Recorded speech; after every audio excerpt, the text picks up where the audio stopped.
predavateljev. In z velikim veseljem predstavljam že prvo v tem našem nizu, to je doktorica Tamara Glisak-Pečar, ena najpomembnejših avtoric o prelomni dobi Habsburške monarhije med Prvo svetovno vojno in ena največjih poznavalk zgodovine katoliške cerkve v obdobju po veliki vojni.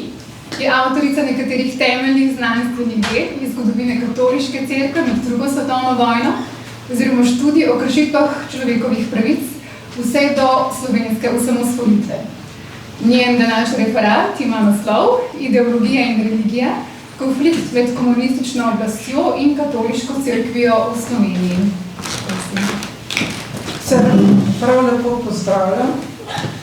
V teoretskem okviru totalitarnih in avtoritarnih sistemov katoliška cerkev v slovenskem povojnem kontekstu razumemo kot institucionalno avtonomno strukturo, ki je predstavljala nasprotje modelu enotnosti oblasti. Klasični teoretiki totalitarizma, kot sta Hannah Arendt in Friedrich in Brzezinski, opozarjajo na kombinacijo ideologije, terorja in nadzora nad civilno družbo kot temeljne elemente totalitarnih režimov.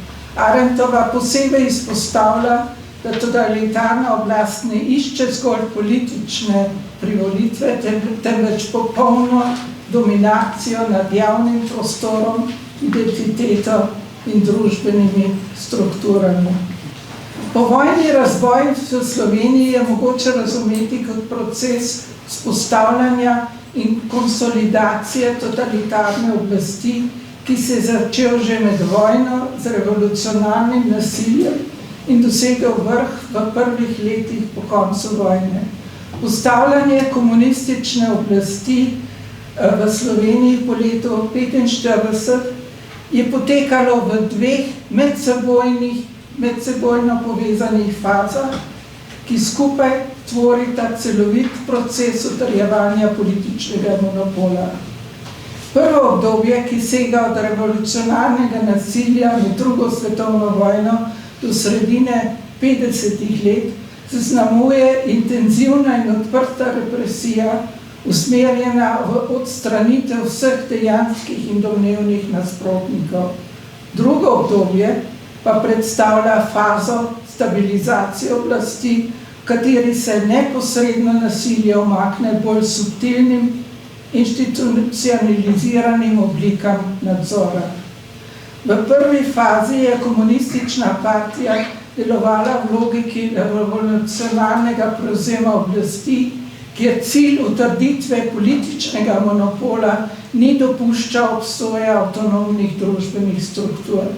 Primarni cilj komunistične partije je bil monopol oblasti ter odprava vseh alternativnih centrov politične in družbene moči. Režim je s fizično in psihično represijo uničil politično opozicijo, izvedel množične poboje, organiziral montirane sodne procese ter vzpostavil sistem strahu.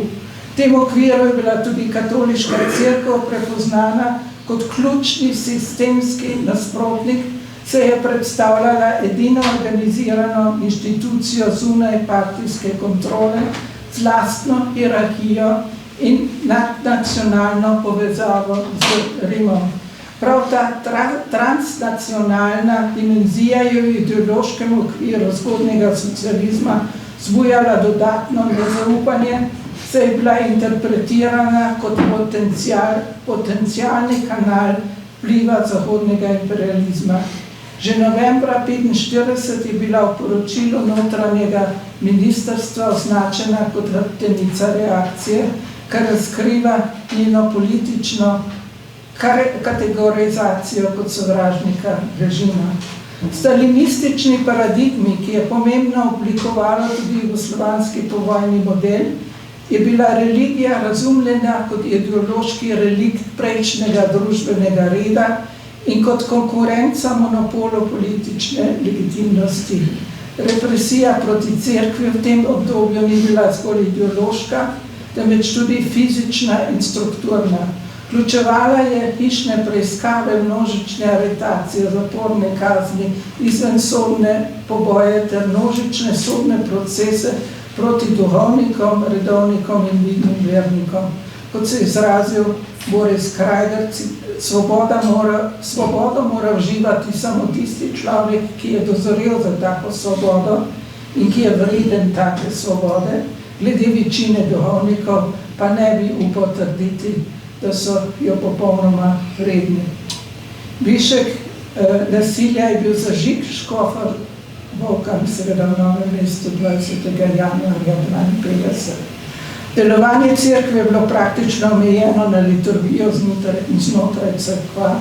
Hkrati so bili uvedeni administrativni in ekonomski ukrepi, kot so agrarna reforma, nacionalizacija cerkvenega premoženja, ukinjanje cerkvenih šol, omejevanje verskega tiska ter postopna prepoved verouka. Iz bolnišnic so odpuščali nune, če se niso hotele preobleči, to je bilo drugače seveda recimo v Beogradu. V časopisih, radijskih oddajah, na odrih in političnih mitingih pa so se vrstili proti cerkveni napadi.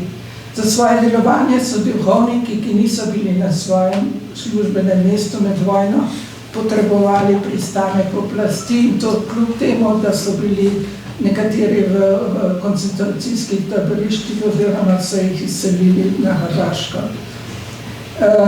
Komunistična oblast je načrtno onemogočila pouk verouka. Leta 1952 ga je popolnoma izločila iz šol. Istega leta je bila teološka fakulteta izključena z univerze.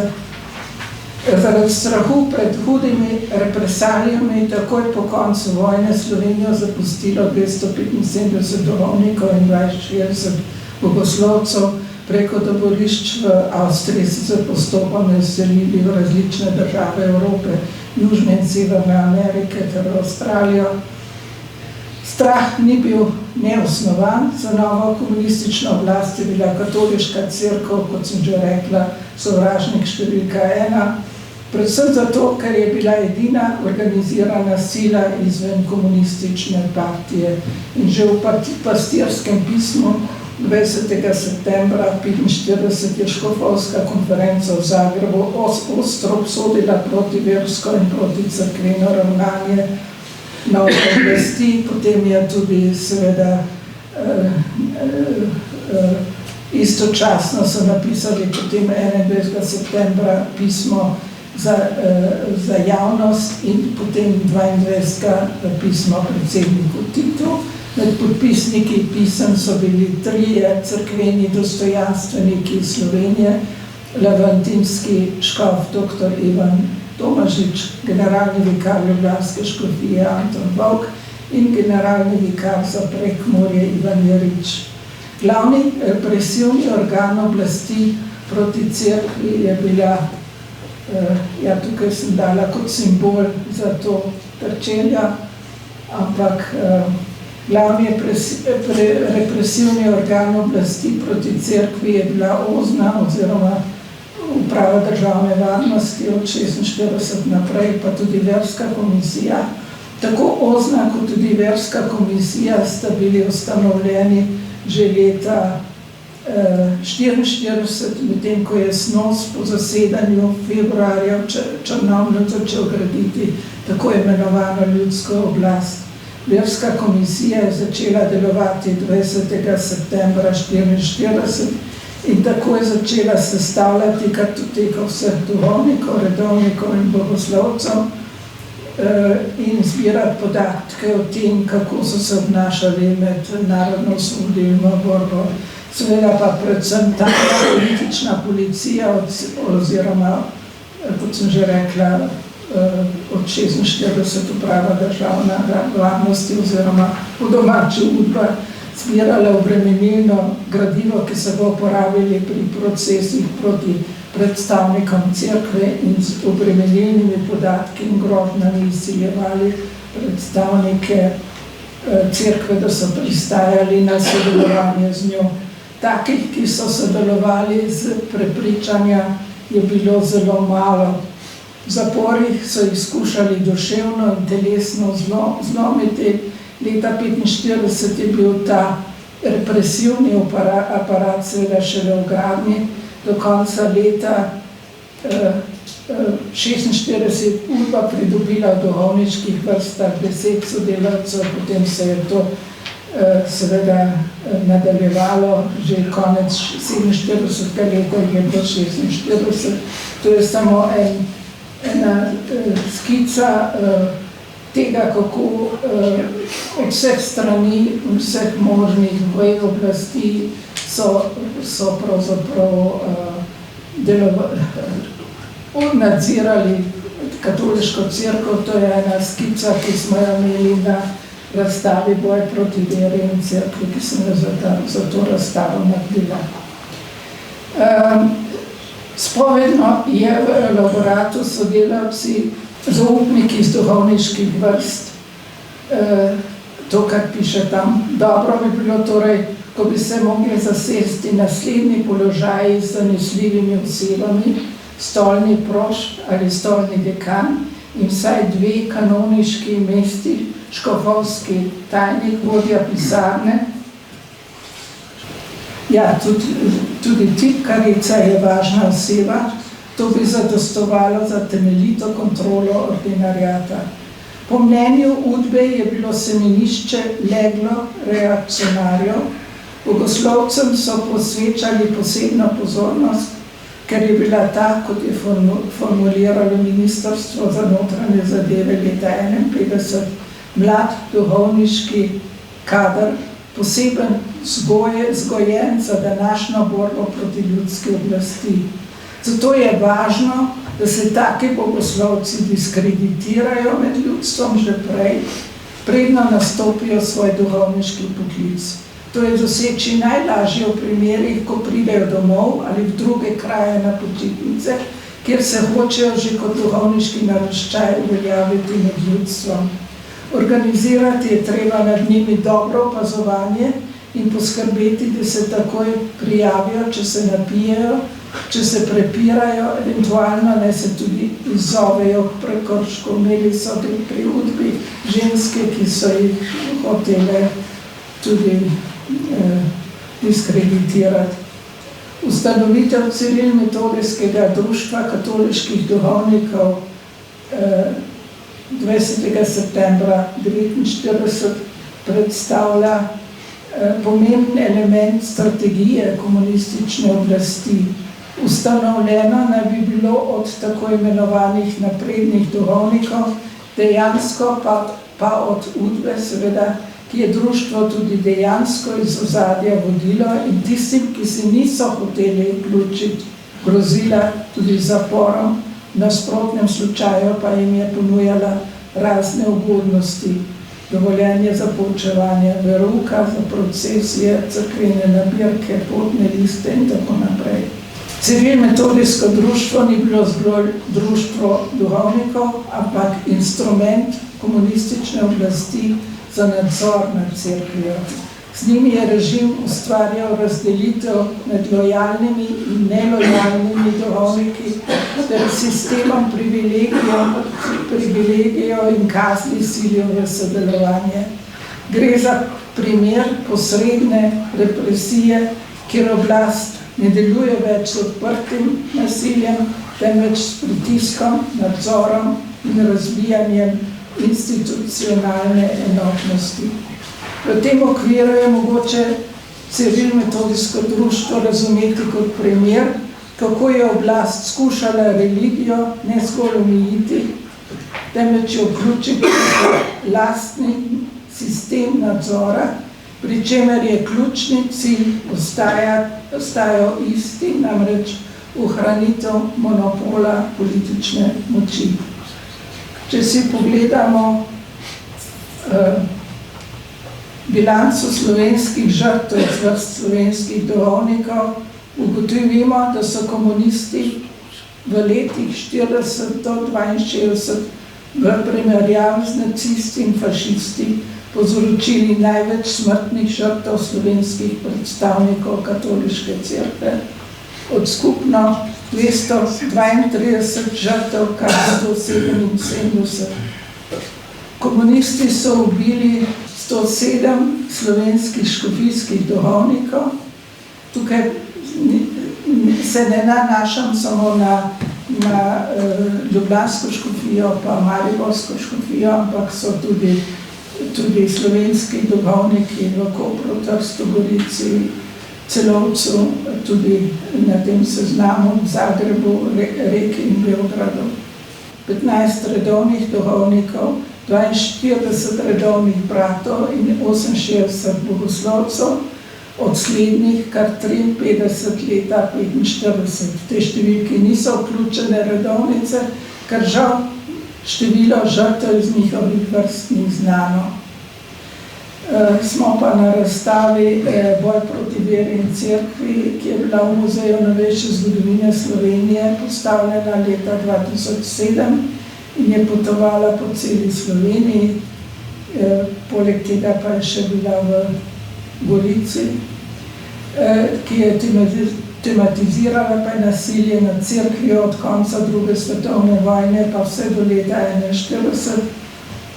Takrat smo tam predstavili seznam umorjenih in kazensko ter administrativno obsojenih duhovnikov, redovnikov in redovnic. Na seznamu jih je bilo 617 ali 18, medtem je številka seveda narasla najmanj na 630. Sodstvo je v skladu s celotnim strateškim načrtom nove komunistične oblasti postalo instrument politike. Bilo je, kot navaja Milko Mikola, eno najučinkovitejših sredstev za zatiranje notranjih sovražnikov. Do leta 1961 je bilo kazensko obsojenih 339 duhovnikov in redovnikov. 9-krat je bila izrečena tudi smrtna kazen, 4-krat je bila tudi izvršena. Osrednji proces je bil brez dvoma proces proti ljubljanskemu škofu dr. Gregorju Rožmanu, ki je bil v odsotnosti avgusta 1946 obsojen na 18 let odvzema prostosti s prisilnim delom in izgubo državljanskih pravic za dobo 10 let. Po prestani kazni pa seveda zapleko premoženja, po pritožbi pa so mu tudi odzeli državljanstvo. Sem prepričana o tem, da če bi on bil v Sloveniji v času sojenja, da bi bila kazen še veliko višja. Do leta 1976 je število kazensko obsojenih duhovnikov in redovnikov naraslo na 477, administrativne kazni pa so se stopnjevale vse od leta 1951 naprej. V preiskavi med procesom in zaporom so bile kršitve človekovih pravic na dnevnem redu. Ko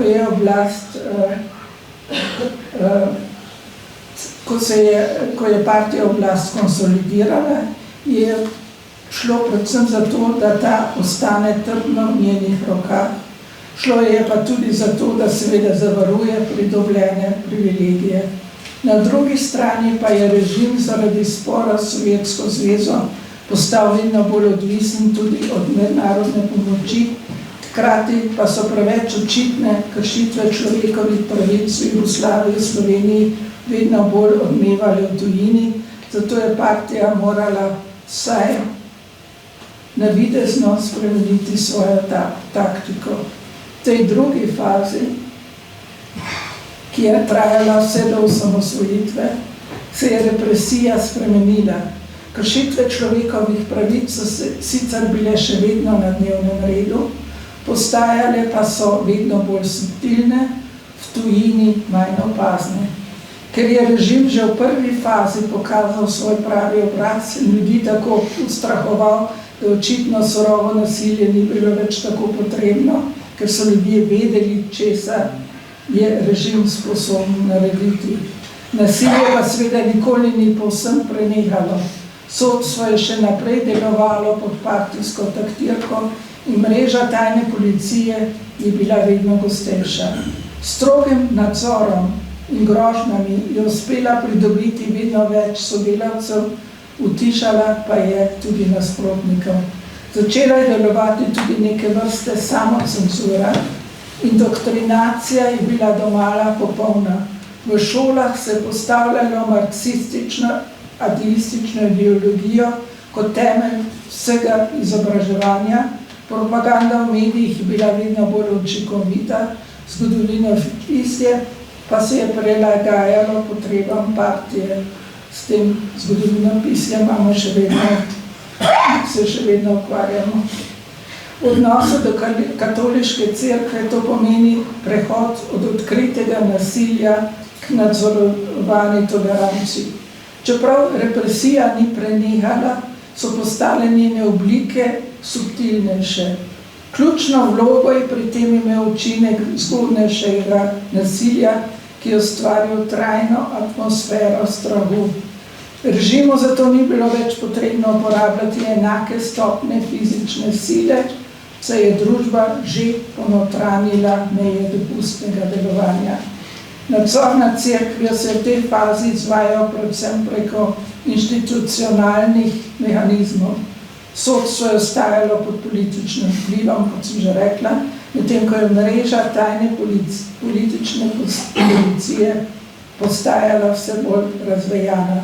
Z nadzorom, pritiski in pridobivanjem sodelavcev je režim učinkovito omejeval delovanje cerkvenih struktur. Razvila se je tudi samocenzura, ki je dodatno omejevala javno izražanje verskih in drugačnih stališč. Pomemben element stabilizacije režima je bila ideološka indoktrinacija. Izobraževalni sistem in mediji so utrjevali marksistično in ateistično ideologijo kot prevladujoč okvir interpretacije družbe, medtem ko je bila religija potisnjena na rob javnega prostora.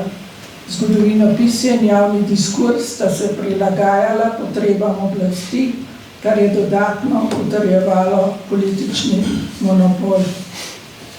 V tej fazi je katoliška cerkev prešla iz položaja neposredno preganjanje inštitucije v položaj nadzorovane in marginalizirane organizacije. Čeprav je formalno ohranila omejeno možnost delovanja, je bila ves čas podvržena sistematičnemu nadzoru in političnim omejitvam. Tak razvoj potrjuje širši vzorec prehoda iz revolucionarne stabilizirano fazo totalitarnega oziroma avtoritarnega sistema, katerem se oblast ne opira več primarno na odprto nasilje, temveč na kombinacijo institucionalnega nadzora, ideološkega vpliva in internaliziranega strahu. Opisan razvoj se umešča v širši vzorec prehoda iz odprto revolucionarne konsolidirano fazo totalitarnega oziroma avtoritarnega sistema, medtem ko je začetna faza zaznamovala z vidnim nasiljem, neposredno represijo in demonstrativnim uveljavljanjem oblasti, se v fazi stabilizacije težišča oblasti premakne k bolj subtilnim, vendar nič manj učinkovitim mehanizmom nadzora. Namesto permanentnega izrednega stanja stopi navidezna normalizacija, v kateri se oblast uveljavlja prek institucionalnih struktur, administrativnih praks in diskurzivnih mehanizmov. Ključnega pomena je pri tem preoblikovanje zunanjih oblik prisile v notranje dispozicije posameznika. Strah ne deluje več zgolj kot neposredna reakcija na konkretno nasilje, temveč kot trajno ponotranjen mehanizem, ki usmerja ravnanje posameznikov. Gre za proces, v katerem posamezniki anticipirajo logiko sistema in svoje vedenje preventivno prilagajajo njegovim pričakovanjem. Nadzor se tako ne izvaja več primarno od zunaj, temveč se reproducira skozi samo discipliniranje. Hvala lepa. Naslednji v naši vrsti govorcev pa je dr. Miroslav Akmadža, ki ga lepo pozdravljam. Dr. Akmadža je ravnatelj Hrvaškega inštituta za zgodovino v Zagrebu in avtor vrste izjemno odmevnih znanstvenih del z področja odnosov med cerkvijo in državo na Hrvaškem, o čemer je objavil 17 znanstvenih monografij in številne znanstvene članke doma in v tujini. Njegov referat ima naslov Položaj verskih skupnosti v komunistični Hrvaški. Hvala lijepa. Hvala vama svima i drago mi da se opet vidimo. Već smo često skupa, pa vjerujem da se dobro već razumijemo. Moja tema se odnosi zapravo na politiku komunističkih vlasti prema svim vjerskim zajednicama u Hrvatskoj. Naravno da se to odnosi ponajprije na one veće, odnosno značajnije, brojnije, kao što je to bila Katolička crkva i kao što je to u jednom dijelu bila Srpska pravoslavna crkva. Tako ću ja, znači za razliku od kolegice Tamare, govoriti više općenito o odnosima prema svim vjerskim zajednicama, a kolegica Tamara mi je na neki način svojim izlaganjem pomogla da ne moram preveć govoriti o Katoličkoj crkvi, jer je vrlo temeljito objasnila osnovne probleme koji su bili slični u Hrvatskoj i Sloveniji. Program Komunističke partije Jugoslavije iz njezine najranije faze djelovanja još između dva svjetska rata predviđao je neke poteze u slučaju dolaska na vlast koji nisu bili prihvatljivi vjerskim zajednicama u tadašnjoj Jugoslaviji. Naime, program partije predviđao je odvajanje crkve od države i škole od crkve, pljenidbu crkvene imovine te postupnu eliminaciju crkvi iz političkog života. Iako su komunisti tijekom rata ublažili svoju retoriku prema crkvi, želeći u partizanski pokret pridobiti što šire slojeve društva, nisu odustajali od svojih temeljnih programskih ciljeva vezanih za položaj crkve u društvu. Odnos komunističke partije prema vjernicima i crkvama na području Jugoslavije, to jest potiskivanje religije u svakodnevnom životu, a pogotovo u političkim aktivnostima, temeljio se na ideološkim postavkama marksizma. Prema tim postavkama, religija je bila glavno ideološko oružje eksploatatora u borbi protiv potlačenih masa i protiv oslobađanja čovjeka. Zato su komunisti željeli da u društvu pod njihovim vodstvom prevlada znanstveni pogled na svijet, a da religija bude privatna stvar svakog pojedinca, da njihove vjerske organizacije ostanu bez prava da utječu na javne djelatnosti rezervirane samo za politiku. Preobraćenje vjernika provođeno je snažnim promidžbom, najmoćnije oružje bile su škole i vojska.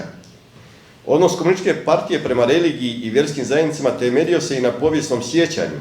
Religija i vjerske organizacije bile su dio srušenog vladajućeg sustava koji je nastojao onemogućiti širenje komunističkih ideja. Vjerske razlike tumačili su komunisti kao i nacionalne razlike. Proizvodile su suprotnosti koje su kulminirale krvavim nacionalno-vjerskim i građanskim sukobima. Partija je nastojala da bude jedini ideološki i politički autoritet i da svaki drugi autoritet uništi, onemogućivši postojanje bilo kakve oporbe, uspostavljajući partijski nadzor zakonskim zabranama. S obzirom da religiju nije mogla podvrgnuti zabranama, deklarirani vjernici njihove crkve potiskivani su izvan javnog života i stavljani pod ograničenja da bi se nadziralo barem njihovo organiziranje i djelovanje. Komunisti su bili uvjereni da u višenacionalnoj državi crkve i religije stvaraju pogodno tlo za mržnju među narodima. No režim nije prema njima mogao primijeniti iste metode kao prema političkim strankama. Vodio je računa o raspoloženju naroda, ali i o međunarodnim prilikama.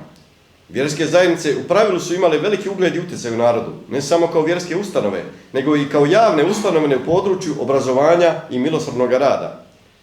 Obrazovani kler i prilično jak materijalni položaj te podrška izvana, posebice Katoličkoj crkvi, davali su im snagu u otporu protiv napada.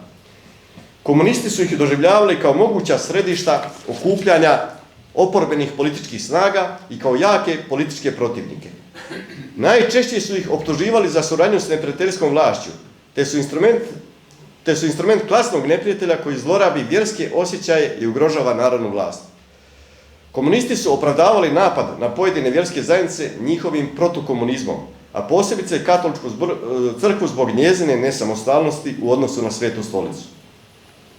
Tijekom rata, prema nekim izvorima, na području Jugoslavije ubijena su 493 pravoslavna svećenika i 354 katolička svećenika. Ova istraživanja koja su govorila općenito, poslije su opovrgnuta, zapravo je u samo Hrvatskoj od strane komunista i partizana ubijeno između 380 i 400 svećenika. Govorim o ratu i prvim poratnim godinama. Najčešće su to bila smaknuća, manje ih je stradalo u vojnim operacijama, a vrlo su rijetko izgubili živote na temelju sudskih osuda. Od navedenog broja ubijenih svećenika, partizani su ubili 355 katoličkih svećenika, četnici 24 i 153 pravoslavna svećenika, od toga koje su ustaše ubili 188. Partizani su ih najviše katoličkih svećenika ubili u zadnjoj godini rata, čak 206, a do kraja 1951. godine još 30 svećenika. Osim ubijenih svećenika, treba spomenuti i one koji su prošli sudske postupke. Prema evidenciji Komisije za vjerske poslove Narodne Republike Hrvatske, u Hrvatskoj od 1944. do 1951. osuđen ukupno 271 službenik različitih vjeroispovijesti. Naravno da u tom broju prevladavaju rimokatolički svećenici. Od tog broja njih je čak 236. Zatim tu su 15 pravoslavnih svećenika, 3 grko-katolika, 2 muslimana, 7 jehovinih svjedoka, 7 adventista i 1 evangelik. Dobar uvid u odnos režima i svećenstva napose katoličkog daju službeni podaci za Bosnu i Hercegovinu. Prema tim podacima, od 45. do 54. u Bosni i Hercegovini osuđene su 154 katolička svećenika, 48 pravoslavnih svećenika i 110 islamskih svećenika, te 7 svećenika ostalih vjerskih zajednica. To su bili podaci iz tih, kao što je kolegica naglasila, iz tog represivnog vjerovanja, otvorene represije prema vjerskim zajednicama, posebice u Hrvatskoj prema katoličkoj crkvi, kao što je to bila i u Sloveniji. Osim tih otvorenih represivnih metoda zatvaranja i ubijanja, postojale su i druge sustavne metode o kojima je kolegica govorila, gdje je glavnu ulogu vodila, kao i u Sloveniji, Komisija za vjerske poslove. Vodilo se računa u tim prvim godinama da na čelu komisije bude svećenik, to je u Hrvatskoj bio poznati svećenik Svetozar Ritik, koji je bio katolički svećenik, bio sudionik partizanskog pokreta. Za pravoslavnu crkvu je bio svećenik Ilija Ćuk, a bili su i predstavnici ostalih vjerskih zajednica. O djelovanju komisije neću sad općenito govoriti jer je kolegica to već pojasnila. Na djelovanje vjerskih zajednica u Hrvatskoj, kao i drugdje, utjecali su i razni zakoni koji su doneseni odmah nakon Drugog svjetskog rata. Posebno je u ovom fazi o kojoj sam govorio bio poguban zakon o krivičnim djelima protiv države, donijeti u kolovozu 1945. godine, rezultat kojeg su bila ova silna zatvaranja, smrtne kazne i sl. Tu su bili i zakoni koji su utjecali na svakodnevni život vjernika, kao što su recimo bili zakon o braku, gdje se reguliralo da više ne vrijedi sklopljeni brak samo u crkvi, nego se morao prvo sklopiti državni brak pred matičarom, a u crkvi poslije ko hoće i ako hoće. Bitnu težinu odnosa crkve i države imali su i ovi zakoni koji su se odnosili na oduzimanje crkvene imovine i kroz koje se crkva kažnjavala u materijalnom smislu, smatrajući da će slabljenje materijalnog stanja katoličke crkve i ostalih vjerskih zajednica utjecati i na njihovu općenitu moć. No, to je bila zabluda koja se pokazala potpuno pogrešnom, jer kao što znamo, crkva je kroz povijest naučila živjeti kao mučenik, naučila trpjeti i na tome je zapravo i stvarala i jačala svoju snagu. Što je više crkva bila na udaru države, partije, kroz to djelovanje, to je ona imala više simpatije u narodu. Naročito u narodu koji nije imao drugog oslonca u društvu, koji je bio antikomunistički raspoložen, nije imao političkih stranaka, niti imao slobode bilo kojega drugoga djelovanja. U tom smislu katolička crkva je bilo na neki način sklonište, čak i onima koji nisu bili vjernici, nalazili su sklonište ili utjehu u samim redovima crkve, bez obzira sad o kojoj se vjerskoj zajednici radi, ali u Hrvatskoj ponajprije katoličke crkve. Tako su i ovi zakoni o agrarnoj reformi, konfiskaciji, eksproprijaciji, nacionalizaciji itd. Znatno oslabili materijalnu sposobnost katoličke crkve, ali je u duhovnom smislu crkva na neki način ojačala. Tu je prednost, za razliku od drugih vjerskih zajednica, katolička crkva imala jer je iza sebe imala Svetu stolicu. Iako ta pomoć Svete stolice u tim prvim poratnim godinama, kada biskupi nisu smjeli otići u Rim, kada su ti kontakti bili svedeni na minimum, nije bila moguće tako snažna, ali kako se razvijale povijesne okolnosti na ovim prostorima, a naročito nakon što je Jugoslavija prekinula odnose sa Sovjetskim savezom, kada je Tito u Jugoslaviji opet zatrebao zapad, onda se nije bilo korisno i nije bilo dobro iz perspektive jugoslovenske vlasti imati loše odnose sa Vatikanom, iza kojega stoji na neki način i zapadni demokratski svijet. Kako se to sve skupa mijenjalo, tako se i mijenjao taj odnos crkve prema državi i države prema Svetoj stolici. Često se postavlja pitanje u Hrvatskoj, je li, kao što znate, ili oni koji ne znaju, znači Stepinac je uhićen odmah nakon dolaska partizana na vlast 45. Ali su ga vrlo brzo pustili. I onda se uvijek postavlja pitanje zašto ga tad nisu odmah sudili, je li, nego su to odgodili godinu dana poslije. Tu je bitan čimbenik te međunarodne okolnosti. Jugoslavija još nije priznata, Jugoslavija se još ne doživljava, je li, kao nova država u tom smislu, iako je to prelazi stare u novu državu, je li, ona treba, još vlast nije čvrsto uspostavljena, znači tek slijede izbori koji trebaju osigurati i učvrstiti vlast, bez obzira kakvi su ti izbori bili, ali su morali legitimirati vlast. I u tim okolnostima nije bilo, i u strahu od novog sukoba zapada-istoka, nije bilo zgodno uhićivati Stepinca.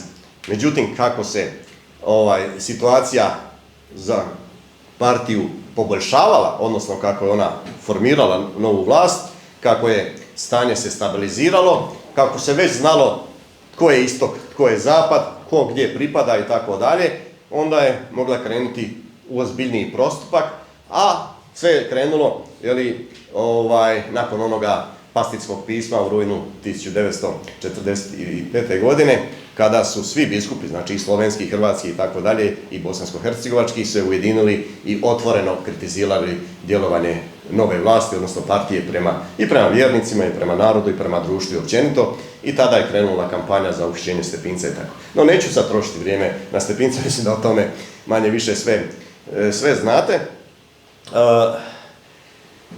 Pojavljuju se novi s vremenom problemi koje je trebalo rješavati u odnosima crkve i države.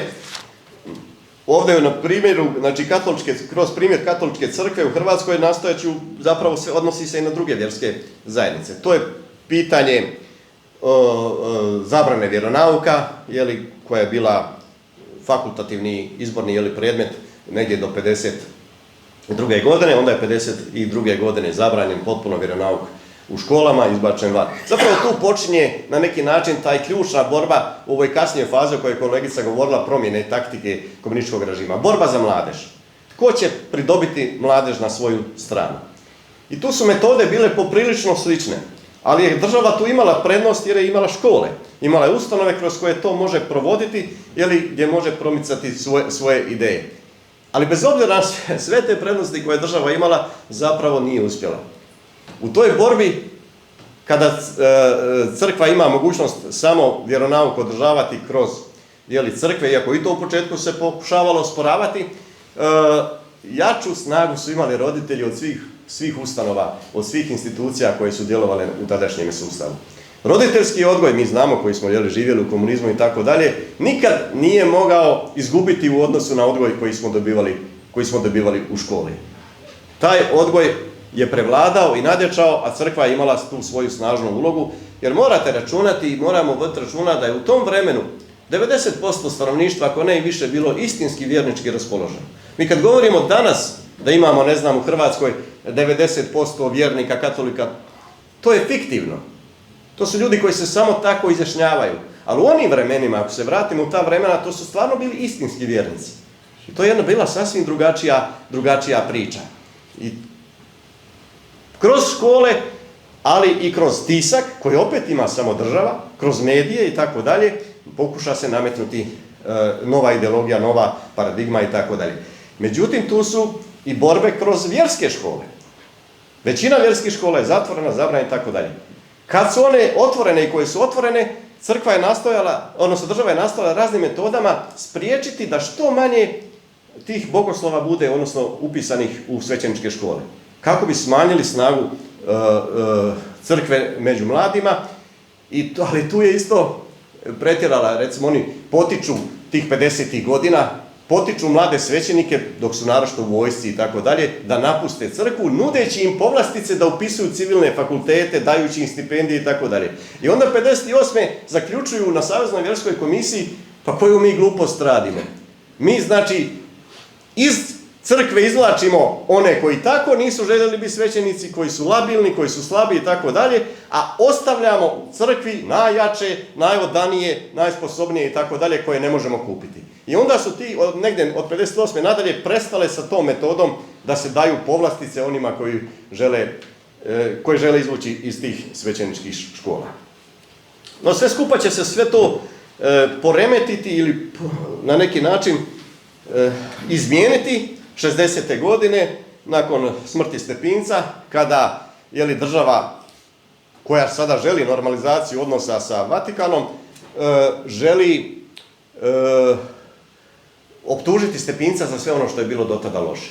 On je bio kriv za sve i sad mi možemo nanovo, i onda idu drugi Vatikanski koncil, otvaranje Svete stolice prema komunističkim režimima, kako bi pomogla vjernicima u komunističkim zemljama, i dolazi do potpisivanja protokola 66. godine o normalizaciji crkveno-državnih odnosa, kada stvarno možemo reći da su ti uvjeti za crkvu poboljšani, počeli se graditi crkve, pojačan je vjerski tisak, znate, u Hrvatskoj Glas koncila bio je vrlo ugledan medij, katolički u cijeloj tadašnjoj istočnoj Europi i tako dalje. I sva ta takozvana ostpolitik, istočna politika, dovela je s vremenom i do pojave, odnosno dolaska Ivana Pavla II. Na čelo crkve, što će dodatno doprinijeti jačanju crkve na istočno-evropskim prostorima, ali i do stanja u Europi. Koliko još imam vremena?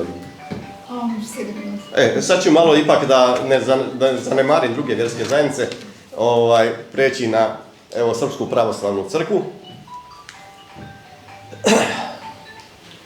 Za razliku od katoličke crkve, koja sam rekao da ima pomoć izvana, pripada univerzumu katoličkom za cijeli svijet. Ostale vjerske zajednice nemaju tu snagu. Srpska pravoslavna crkva je autokefalna crkva, ona pripada faktički državi na području određene države i nema skoro nikakve veze sa vanjskim svijetom.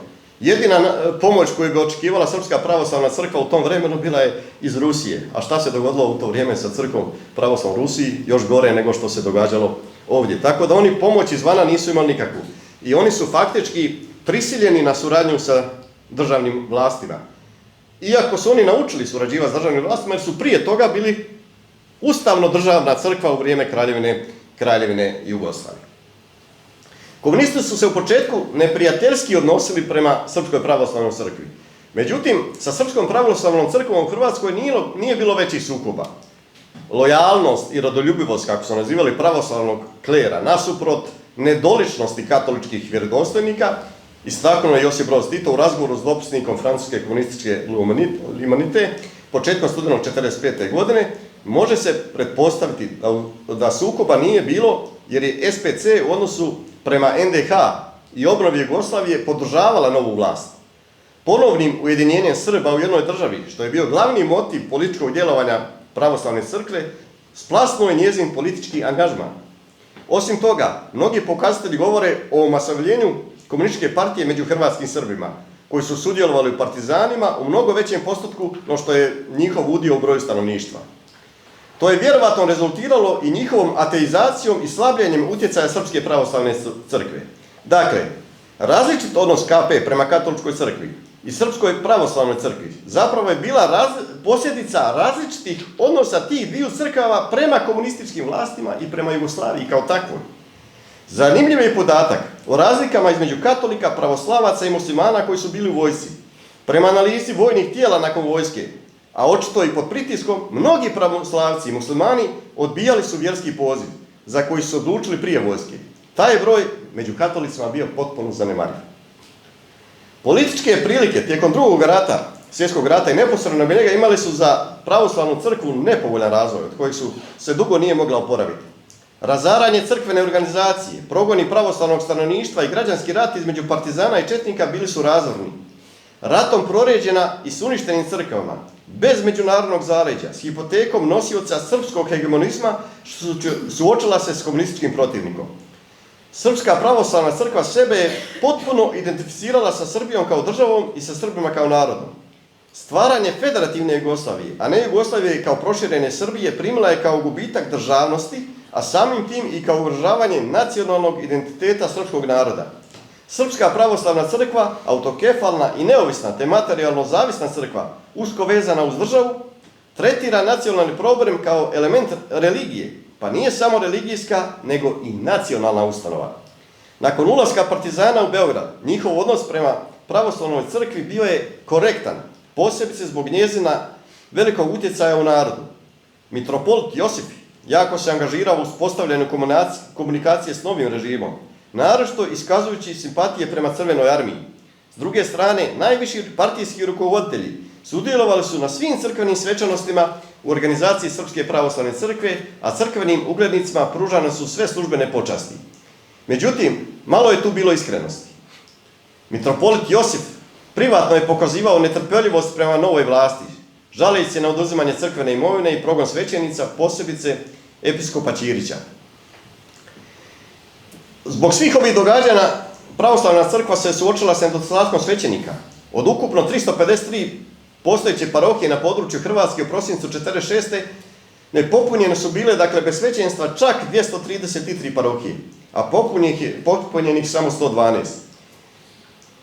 Iako ne postoje sustavna istraživanja koja bi omogućila cjelovit uvid u to kakav je odnos prema crkvi, mnoge indikacije govore da su Srbi u Hrvatskoj masovno odbacili Srpsku pravoslavnu crkvu. U nekim krajevima Like i Krbave domaće srpsko stanovništvo, najvjerovatnije su među njima bili i nekadašnji pravoslavni vjernici, samo je rušilo svoje crkve, primjerice u Gračacu i Širokoj Kuli, ili su ih pustili da propadnu. Bez obzira na korektne odnose prema vlasti, Srpska pravoslavna crkva nije krila svoju odanost monarhiji. Prvi sukobi s novim vlastima nastali su zbog pominjanja kraljeva imena u molitvama i bogoslužjima, čemu su se predstavnici vlasti protivili. Ključno je bilo i osnivanje svećenih udruženja o kojima je kolegica govorila. Pravoslavna crkva, zapravo skoro svi svećenici pravoslavne crkve bili su članovi udruženja. To samo po sebi govori o ovisnosti o državnim vlastima. Za razliku, u Hrvatskoj je samo 10% svećenika bilo u svećeničkom udruženju.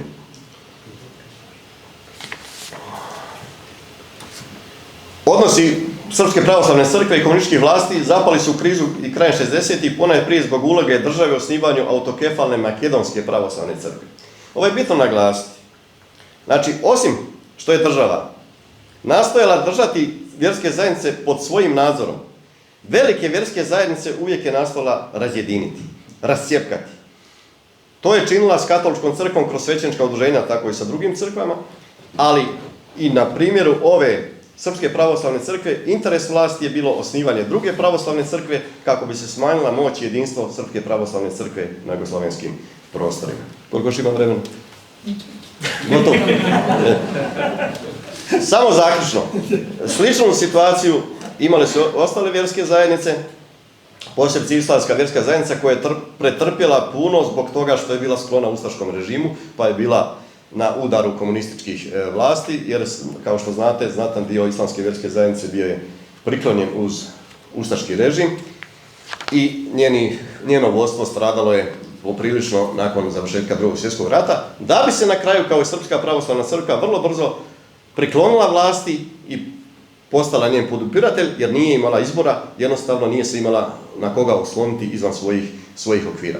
Znači, zaključno, cilj komunističke partije je bio, ako ne možemo ukinuti vjeru, a ne možemo, staviti pod nadzor najveće vjerske zajednice ili razjediniti ih koliko je god moguće da bi ih ostavili. Hvala vam lijepo. Potem predvabim doktorja Aleša Mavra, ki nam bo spregovoril v svojem referatu s naslovom Od nemške do Trubarjeve cerkve, preobrazbe javnega dojemanja protestantskega krščanstva v socialistični Sloveniji.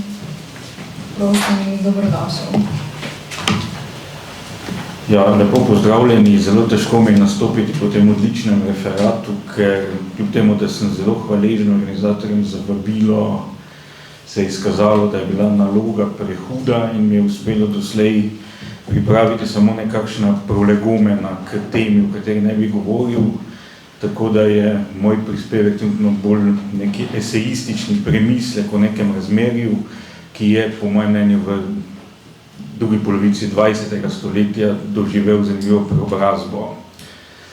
Za naslov prispevka me je navdihnilo dejstvo, da nosi evangeličanska cerkev v središču Ljubljane, ki so številni meščani v obdobju med obema svetovnima vojnama in še po drugi svetovni vojni poznali kot nemško, danes ime po slovenskem reformatorju Primožu Trubarju.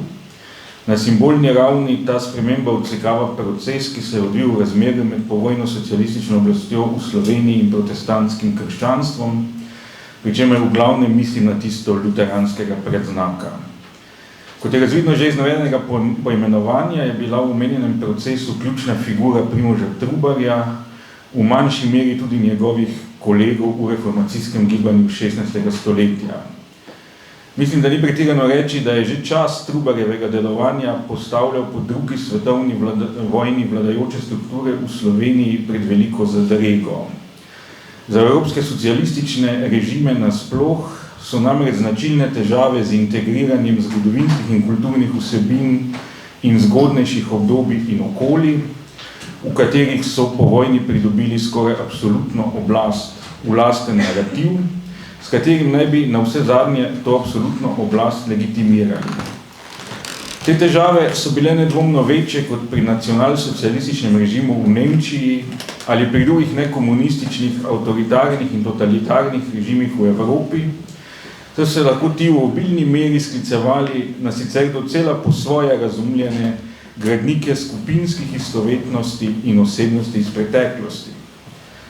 Za modele enake provenience kot v Sloveniji in Jugoslaviji je bilo iz starejših obdobij uporabno komaj kaj. So se procesi in osebnosti, na katerih je bilo mogoče neposredno graditi, pojavili šele pred nekaj desetletji. S Trubarjem ni bilo v takšnem okviru nič drugače. Pripadal je napačnemu času in bil vanj v celoti vpet, za povrh pa se je svojo poudarjeno versko dejavnostjo in duhovniško kariero slabo prilegal pogledom, ki za kakršnokoli vero in cerkev niso predvidevali vidnega mesta v javnosti, kar je bilo v Sloveniji celo v jugoslovanskem okviru posebej v ospredju. Sicer se je s podobnimi mučnimi vprašanji soočalo umeščanje Martina Lutra v kolektivni zgodovinski spomin v Nemški demokratični republiki, kjer je do pomembnih premikov prišlo v podobnem času kot v Sloveniji.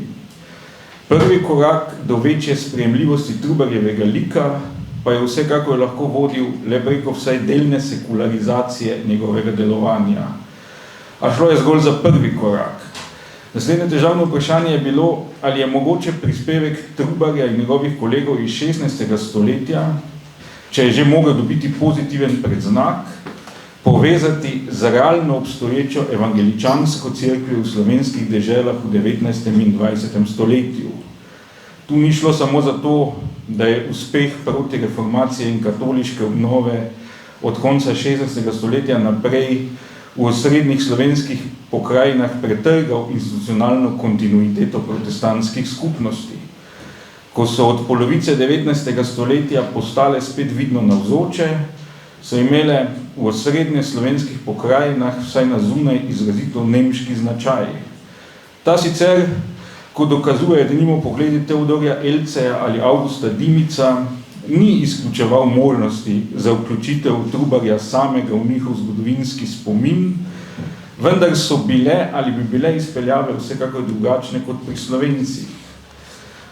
Hkrati pa je značilno, da renesansa Trubarja, zlasti v začetku 20. stoletja, niti v pogojih intenzivnega kulturnega boja in začenjajočega se odmikanja dela Slovencev tudi od nominalne pripadnosti katolištvu, ni mogla vzpostaviti protestantskega krščanstva kot verske alternative za slovensko do katoliške cerkve kritično elito. Glavna ovira je bil kajpak celo borbeno nemški značaj rastočih protestantskih skupnosti v Mariboru, Celju ali Ljubljani, pa tudi v Trstu. Zato je funkcijo tovrstne alternative šele po prvi svetovni vojni in prevratu leta 1918 vsaj deloma pridobila Srbska pravoslavna cerkev.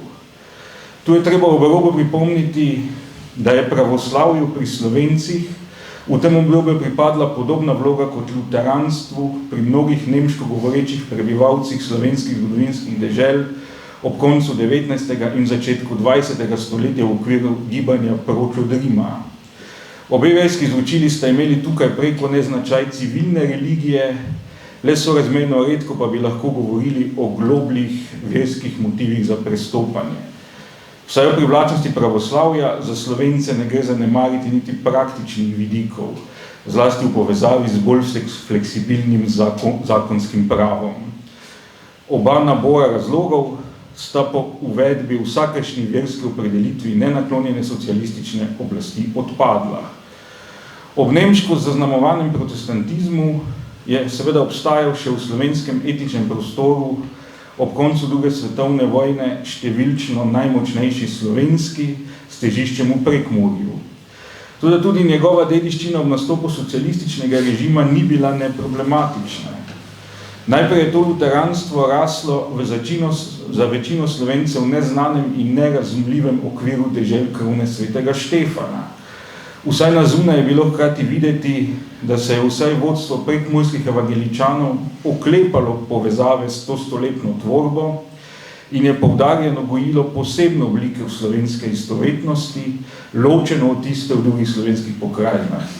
Seveda je bilo mogoče tej skupnosti drugače kot tistim koroškim Slovencem, ki rabe slovenskega jezika v istem času niso povezovali s pripadnostjo političnemu slovenstvu, šteti v dobro sorazmerno živahno književno dejavnost, ki ni bila v madžarščini.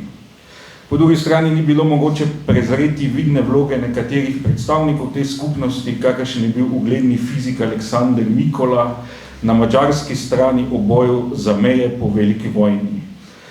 Brečko ne iz praktičnih premislekov so se evangeličani v Prekmurju kljub slovensko govoreči večini odločili za pridružitev nemški evangeličanski cerkvi v Jugoslaviji po prvi svetovni vojni, ne pa slovanski slovaški, ki bi jim bila lahko blizu zaradi skupnega življenja v ogrski polovici dvojne monarhije in zaradi preteklih zvez s slovaškim protestantizmom in njegovimi izobraževalnimi središči. Toda organizacijska navezava nanj bi cerkvene občine v Prekmurju ločila od zemljepisno bližnjih na preostalem ozemlju današnje Slovenije in Hrvaške. Seveda je ravnanje vrhov cerkve in nekaterih vernikov v času madžarske okupacije med drugo svetovno vojno prispevalo dodatne pomisleke. In končno je glede na zgodovinsko istovetnost skupnosti obstajalo resno vprašanje, ali se sama sploh hoče poistovetiti s Trubarjevim osrednjeslovenskim tokom, ki v njenem samozavedanju prej ni igral odločilne vloge. Kar se tiče poskusov sekularizacije Trubarjevega lika in njegovega dela, se je lahko povojna slovenska oblast naslonila že na nekatere uveljavljene poglede iz zgodnjega 20. stoletja. Glavna opora sta je bila pri tem pozni Anton Aškerc in pod narekovaji srednji Ivan Cankar. Aškerc je Trubarja prikladno prikazal kot nekakšnega zgodnjega liberalca, ko mu je pripisal, navajam, kdo je velik, kdo rojakom svojim kaže poti sužnjega mraku, v sonca in svobode domovino, z bakloj plamenečoj brez strahu, konec navedka. Z baklo plamenečo in s Trubarjem kot njenim nosilcem so se kajpak lahko poistovetili tudi nosilci socialistične preobrazbe slovenske dežele. Cankar je šel morda še dlje, ko je v svojem tržaškem predavanju o slovenskem ljudstvu in slovenski kulturi označil korak iz ene cerkve v drugo za malo pomemben in oporekal izključno ali celo poglavitno verski naravi reformacijskega gibanja v slovenskih deželah, navajam. Omejena in nerazumna je trditev, da je bilo tisto veliko gibanje samo in edino versko gibanje, da torej ni pomenilo za slovenski narod nič drugega, kakor malo pomemben korak iz ene cerkve v drugo, iz enega duševnega suženstva v drugo. V tem, kako v vseh znamenitih kulturnih bojih, si je dalo duška mogočno v masi ljudstva dremajoče hrepenenje po svobodi. Verski reformatorji so bili voditelji tega hrepenenja, so bili njegovi voditelji proti cilju. Konec navedka. Vendar bi bilo vse to premalo za polno integracijo protestantske reformacije 16. stoletja in v perspektivi morda tudi realno obstoječega povojnega protestantskega krščanstva v osrednji tok povojnega zgodovinskega spomina, če se ne bi dalo Trubarja hkrati uporabiti kot nosilca alternativnega modela razvoja slovenske družbe in kulture, v kateri ne bi imel pomembne vloge katoliški element, ki je bil slovenskim komunistom kljub temu, da so bili zadržani do slehernega izraza verskega čustvovanja še posebni trn v peti. Zdi se, da je takšno vrednotenje prišlo do polnega izraza ob praznovanju reformacijskih obletnic, najprej 500-letnice Lutrovega rojstva in nato 400-letnice Trubarjeve smrti v 80-ih letih. To, kot že omenjeno, sovpada s podobnimi trendi v Nemški demokratični republiki, kjer katoliško vprašanje sicer ni bilo bistvenega pomena. Na Slovenskem pa celo katoliški duhovnik in vodilni raziskovalec Trubarja Jože Reichmann ob Lutrovi obletnici izstavi nič kaj laskavo spričevalo svoji cerkvi, ko zapiše, navajam: dejstvo, da so Slovenci ostali katoliški kljub reformaciji, je lahko samo zgodovinsko naključje po načelu cuius regio ilius et religio, da pa so ostali Slovenci z narodno in kulturno prebujo, ter se kot Slovenci vključili v evropski svet, je zasluga slovenskih protestantov. Konec navedka. Nekoliko pozneje, leta 1986, ko Jože Javoršek izrazi mnenje, da se je slednjič končala 400-letna zarota zoper velikega Dolenca, ki je skušala izbrisati spomin nanj, pa Reichmann tako rekoč eksplicitno pozdravi prelom svojega junaka s katoliško cerkvijo. Navajam: tako ne bi imeli Trubarja, če bi ostal zvest cerkvi tudi po letu 1547. Če bi se Trubar ukvarjal s svojimi masnimi nabrbinami in upravljal kapiteljsko premoženje, ne bi imeli Trubarja. Nedvomno bi se začetek slovenskega slovstva pomaknil v pozno 18. stoletje. Konec navedka. Iz tega spet veje Reichmannovo nezaupanje v ustvarjalno moč katolištva na Slovenskem. Hkrati pa je poskušal v istem besedilu oprati nekdanjega ljubljanskega kanonika, še enega madeža v očeh slovenskega socialističnega mainstreama, da je bil namreč v fevdalni družbi svojega časa na napačni izkoriščevalski strani družbene ločnice.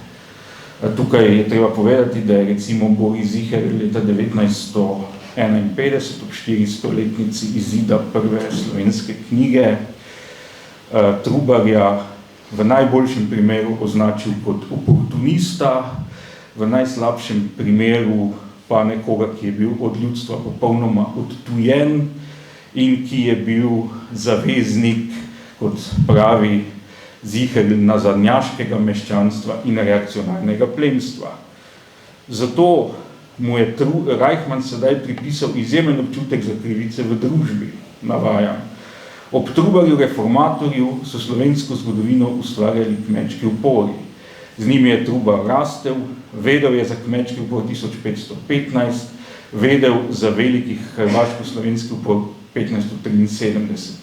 Ni bil na strani tistih, ki so vladali, bil je na strani izkoriščanih. Konec navedka. Kaj so od te uporabnosti zgodovinskega protestantizma v slovenskih deželah imeli v resnici obstoječi protestanti v socialistični Sloveniji?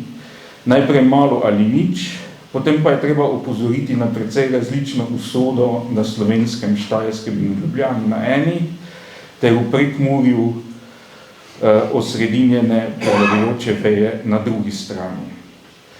Prva je ob koncu druge svetovne vojne vse na zunaj povsem zatonila. Zanjo prostora v imaginariju oblastnikov sploh ni bilo, kot ga ni bilo za nemško manjšino, iz vrst katere je bila večina protestantskih vernic in vernikov v Mariboru, Celju, na Ptuju, v Ljubljani in drugod. Zdaj je sicer treba dodati dve omejitvi. Prva je, da običajno nastaja vtis, da so bili luterani med pripadniki te manjšine v večini, čeprav verjetno niso niti dosegali kakšne desetine vseh Nemcev v Dravski banovini. Ta vtis je nastal zaradi šibke vidnosti katoliških Nemcev z izjemo Kočevarjev v zgodovini katoliške cerkve v slovenskih deželah v 19. in 20. stoletju, medtem ko nemških ali vsaj Nemcem izrazito naklonjenih katoliških duhovnikov od zadnje tretjine 19. stoletja praktično ni bilo. Drugi razlog je, da so bili evangeličani skupaj s svojimi duhovniki res nadpovprečno zastopani v predvojnih organizacijah nemške manjšine, pri čemer je dovolj pomisliti na mariborskega Johana Barona in celjskega Gerharda Maja. Hkrati so predvsem raziskave Karla Reinharda Traunerja pokazale, da zunanja nemška podoba predvojne evangeličanske skupnosti vsaj v Mariboru nekako ni ustrezala dejanski strukturi vernikov, med katerimi bi utegnilo biti slovensko govorečih okrog 40%, morda celo več. Že v medvojnem obdobju so pomembno mesto med njimi zavzemali prišleki iz Prekmurja. A povojna komunistična oblast te raznolikosti ni upoštevala, kot je ni upoštevalo niti vodstvo predvojnega protestantskega občestva. Evangeličanom je odvzela in zaprla bogoslužne prostore v Ljubljani, Mariboru in Celju. V Marenbergu je bil bogoslužni prostor mariborske podružnice skoraj v celoti podrt, v Šentilju z njegovo skupnostjo s popolnoma posebno zgodovino je enaka usoda doletela Zvonik, objekt sam pa so na koncu predelali v stanovanjsko zgradbo.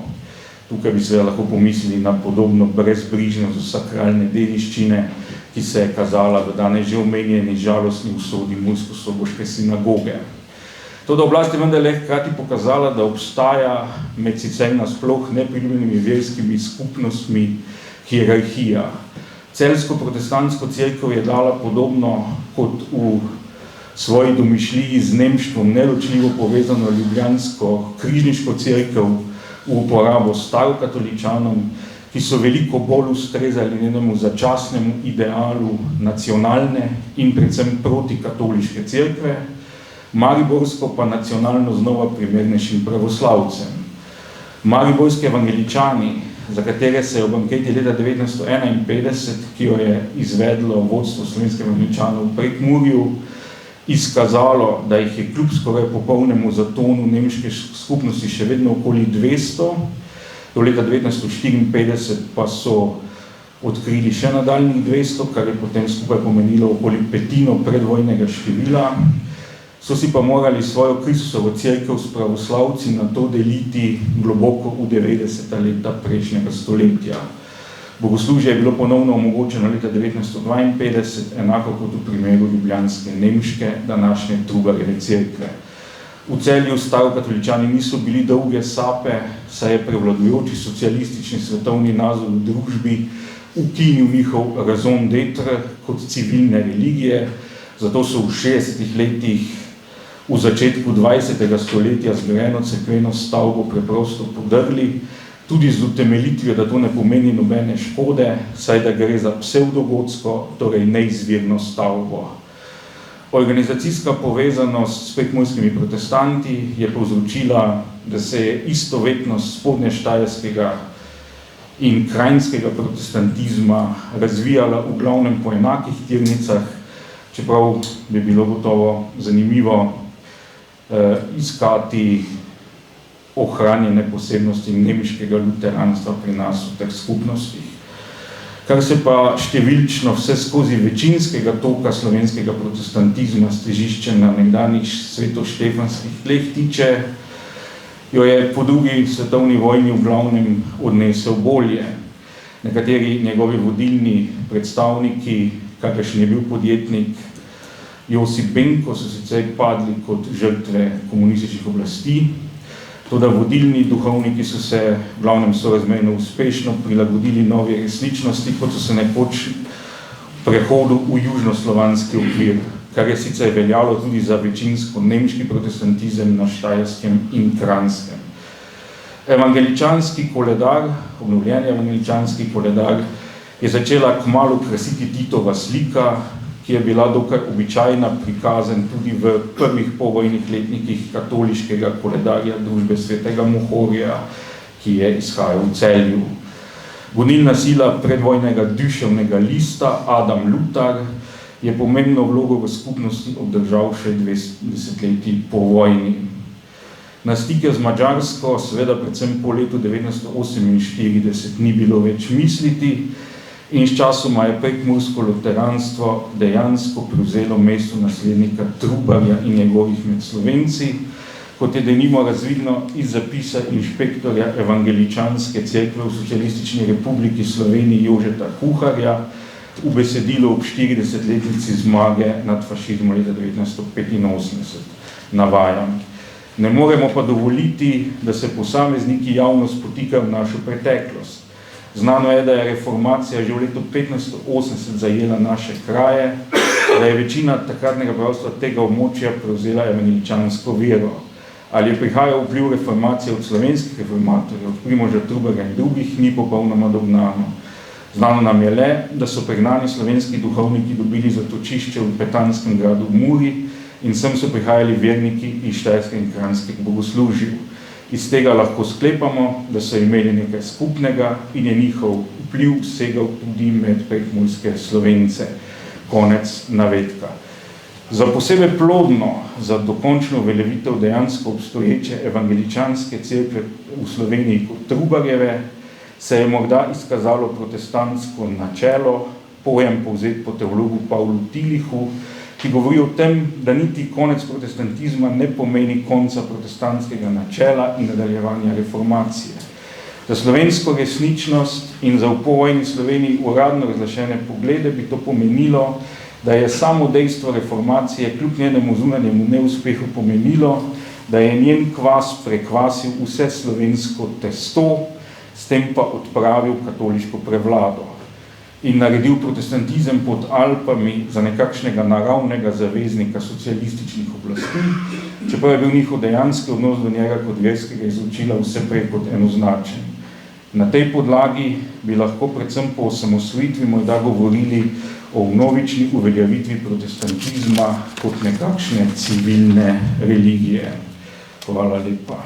Vabim na govorniški oder dr. Bojana Cvelfarja, ki nam bo spregovoril o srbski pravoslavni skupnosti v 3 največjih mestih v Sloveniji pod okupatorsko in povojno komunistično oblastjo. Naj še povem, da je dr. Cvelfar vodja oddelka za družbene dejavnosti na mestni občini Celje, predtem pa ga vsi poznamo kot dolgoletnega direktorja tako Arhiva Republike Slovenije kot Zgodovinskega arhiva Ljubljana.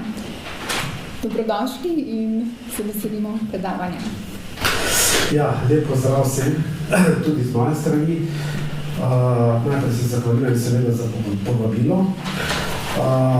Kot je že bilo prej rečeno, zelo težko nadaljevati, pa včasih je nadaljevati po tako eminentnih predavateljih vseh mano, ki res zelo dobro poznajo to vsebino.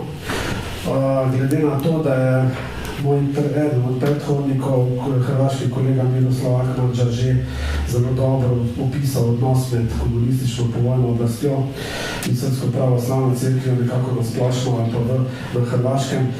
Seveda jaz teh stvari ne bom ponavljal, je bilo zelo dobro že predstavljeno, kakšen je bil ta odnos.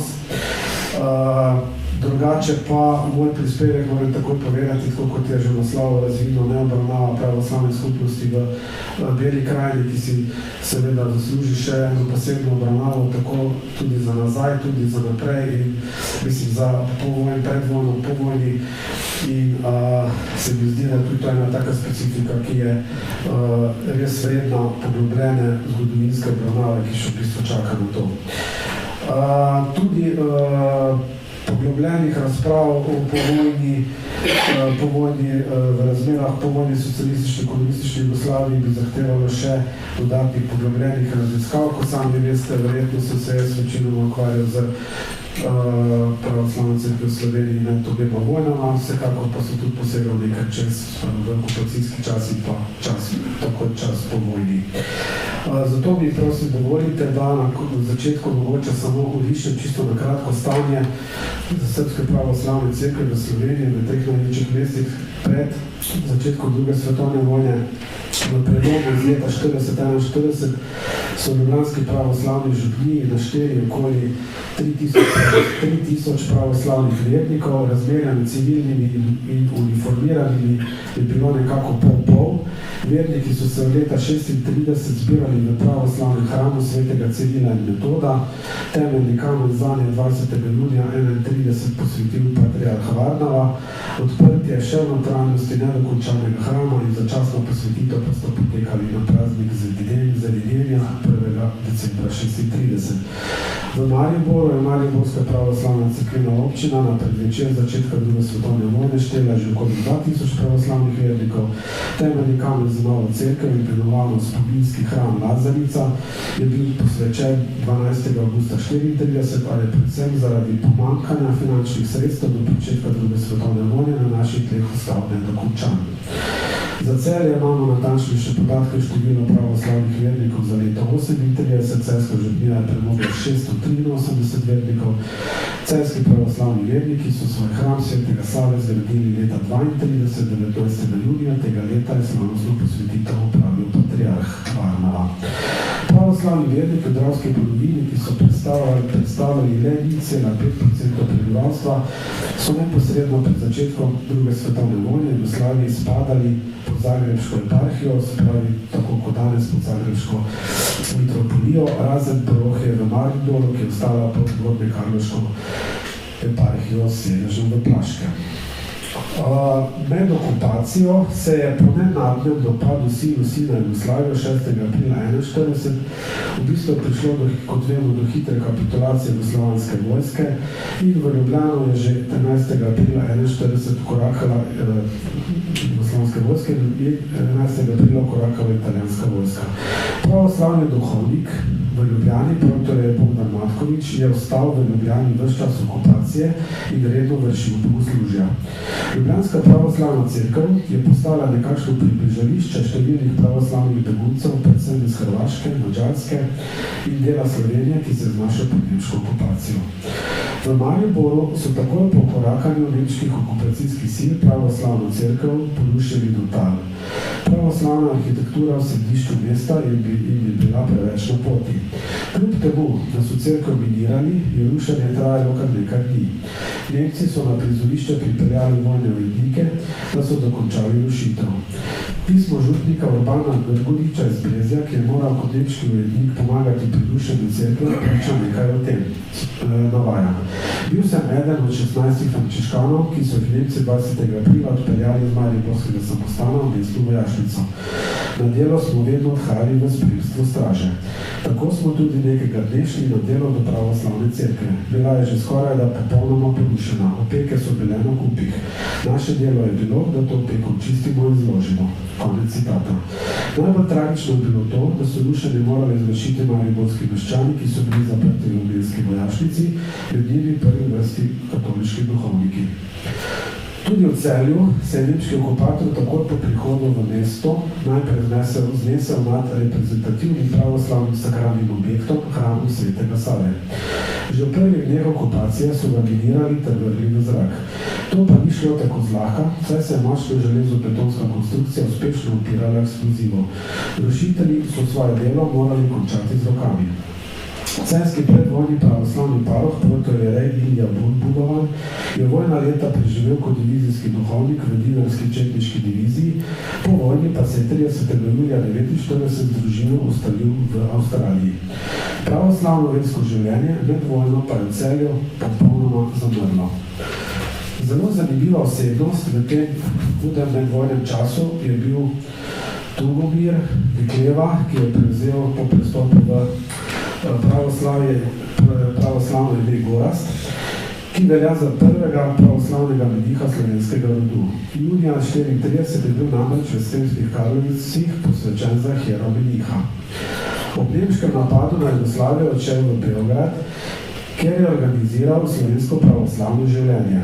Ustanovil je družino pravoslavnih Slovenca, ki je v začetku okupacije štela nekaj 100 članov, pred koncem vojne pa jih je bilo samo v Beogradu že okoli 1400. Slovenci so lahko imeli bogoslužja v cerkvi Lužica na Kalemegdanu z dovoljenjem mitropolita Josifa vsako drugo nedeljo po liturgiji. Bogoslužja so potekala v slovenskem jeziku, pel je slovenski pravoslavni cerkveni zbor. Od jeseni 42 so bogoslužja za pravoslavne Slovence potekala tudi po različnih drugih beogradskih cerkvah, nekajkrat mesečno. V Saborni cerkvi sta bili izvedeni tudi 2 slovenske priprašni molitvi pred skrinjico z relikvijami srpskih svetnikov. V tem času je avgusta 1943 v pravoslave pristopil tudi slovenski rimsko-katoliški duhovnik Tomaž Ulaga, takrat profesor na drugi dekliški gimnaziji v Beogradu. Beogradska cerkvena občina je pravoslavnim Slovencem brezplačno nudila pisarno in dvorano za verske prireditve. Ves čas vojne je družina pravoslavnih Slovenaca kljub težkim okoliščinam delovala neprekinjeno. Specialna policija je začela podrobno spremljati njihovo delo in okupatorske oblasti so zahtevale razpustitev družine. Leta 1944 so zaprli 6 odbornikov, kasneje še duhovnika Gora Zaniklevo. Vsi so se znašli v taborišču na Banici, 2 od njih so ustrelili, 3 so poslali v koncentracijsko taborišče Dachau. Hieromenih Gorazd pa je po izpustitvi iz zapora z dovoljenjem mitropolita Josifa odšel v partizane v 13. krajšo brigado, kjer je napredoval večin majorja, kljub temu pa je družina s svojim delom nadaljevala. Po novih časih, po drugi svetovni vojni pod komunistično oblastjo, konec druge svetovne vojne srpska pravoslavna cerkev pričakala kot težak ranjenec. Patriarh je bil v izgnanstvu, 9 eparhij ni imelo svojega episkopa. Številne cerkve so bile porušene, bogoslavja so bila zaprta, seveda državne finančne pomoči ni bilo več. Nova oblast je izvedla strogo ločitev cerkve od države, cerkev je ostala brez državne pomoči ter patriarhijske doklade, ki jo je prejemala preko države v preteklosti, oziroma je pobirala država za cerkev. Za agrarno reformo so srpski pravoslavni cerkvi vzeli okoli 70.000 hektarjev zemlje in 1180 stavb. V Beogradu je komunistična ljudska oblast pravoslavnim Slovencem v uporabo dodelila novo nemško evangeličansko cerkev pri Bajlonovi pijaci skupaj s pripadajočimi prostori. Sovjetska ambasada jim je za preureditev cerkev vstopila celotni inventar kapele iz ruskega doma, ki pa so ga Slovenci nameravali prenesti v Slovenijo, ker so bili seveda večinoma izgnanci, ker se jih je velika večina seveda po končani vojni želela vrniti domov. Družina pravoslavnih Slovencev je tako po vojni v svoje delo razširila na celotno Slovenijo, ter 6. septembra 1945 svetemu arhierejskemu sinodu predstavila načrt organizacije in širjenja pravoslavja v Sloveniji. Načrt je zelo zanimiv, zato ga tukaj navaja. Zaprosila je prvič, da organizacijo in versko dejavnost v Sloveniji prepustijo iniciativi Slovencev, drugič, da Slovenijo administrativno podredijo direktno patriarhiji v patriarhu v Beogradu, tretjič, da nujno Slovenijo pošljajo slovenske pravoslavne duhovnike, ki bodo ponovno spostavili razbito cerkveno organizacijo, četrtič, da v Ljubljani ustanovijo arhierejsko namestništvo kot vrhovno upravno telo za območje Slovenije, ki bi bilo podrejeno direktno patriarhiji in bi se kasneje spremenilo v slovensko eparhijo. Da to arhierejsko namestništvo poleg parohije prevzame in vodi oče Gorazd v nazivu arhimandrita, pomaga pa mu oče Tomaž v nazivu protojereja.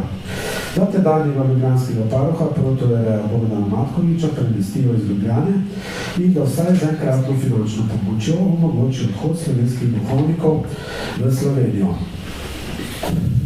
Po poročilo Hieromeniha Gorazda, ki ga je posredoval avgusta 1945, je bilo stanje v Sloveniji neposredno po koncu vojne naslednje.